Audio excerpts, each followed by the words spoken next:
ਇੱਥੇ ਕੀ ਰੌਲਾ ਪਿਆ ਹੁੰਦੇ ਟੀ ਲਾਈ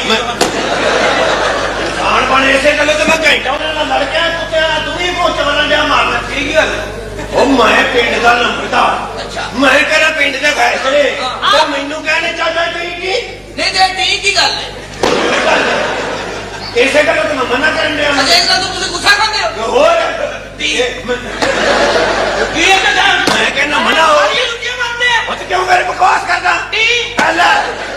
ਟੀ ਕੀ ਮੁਸੀਬਤ ਹੀ ਇਹ ਕੀ ਮੁਸੀਬਤ ਹੈ ਮੈਂ ਪਿੰਡ ਦਾ ਨੰਬਰਦਾਰ ਅੱਛਾ ਮੈਂ ਕਰਾਂ ਪਿੰਡ ਦੇ ਫੈਸਲੇ ਤੇ ਤੁਹਾਨੂੰ ਕਹਿੰਦੇ ਨੇ ਟੀ ਤੇ ਮੈਂ ਇਹ ਉਹੀ ਗੱਲ ਹੈ ਉਹ ਕੀ ਹੈ ਜੁੱਤੀਆਂ ਨਾ ਮਾਰਨਾ ਪਿਆ ਉਹ ਤੇ ਮੈਂ ਕਿਉਂ ਬਕਵਾਸ ਕਰਦਾ ਮੈਂ ਕੁਝ ਵੀ ਨਹੀਂ ਕੀਤਾ ਕਨੈਕਸ਼ਨ ਲੈ ਗਿਆ ਇਹ ਚੰਗਾ ਹੀ ਟੀ ਆ ਕੀ ਆ ਮੈਨੂੰ ਪਤਾ ਸੀ ਤੇਰੀ ਨਿਕਲ ਜਾਣੀ ਨਿਕਲ ਜਾ ਕਦੀ ਕਦੀ ਤਾਰ ਲੱਗ ਜਾਏ ਤੇ ਮੈਂ ਕੀ ਕਰਾਂ ਫਿਰ ਐਵੇਂ ਨਾ ਜਾਂਦੀ ਹੋ ਮੈਂ ਪਿੰਡ ਦਾ ਨੰਬਰਦਾਰ ਆ ਤੇ ਤੁਹਾਨੂੰ ਕਹਿੰਦੇ ਨੇ ਕੀ ਆ ਟੀ ਆ ਇਹ ਉਹੀ ਗੱਲ ਹੈ ਸ਼ਰਮ ਕੀ ਨਹੀਂ ਹੋ ਗਿਆ ਤੁਹਾਨੂੰ ਹੈ ਪੁੱਤ ਇਹਨਾਂ ਨੂੰ ਦੱਸ ਮੈਂ ਐਵੇਂ ਕੀ ਦੋ ਐਵੇਂ ਕੀ ਲੈ ਫਿਰ ਅੱਜ ਪਿਓ ਦਾ ਪੁੱਤਰ ਇੰਤ ਕਰਕੇ ਵਹਾ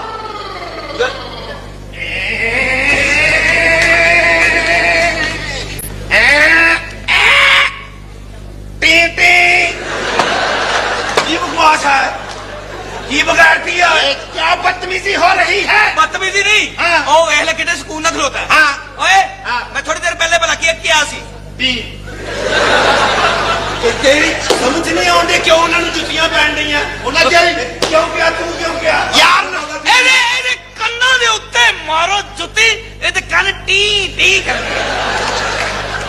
ਉਹ ਬੜਾ ਸਿਆਣਾ ਪੜਿਆ ਹੋਇਆ ਇਹ ਗੱਲ ਹੈ ਕੀ ਆ ਵੀ ਤੂੰ ਮੈਂ ਨਾਸਾ ਤੇ ਮਾਰਨੀ ਤੇਰੇ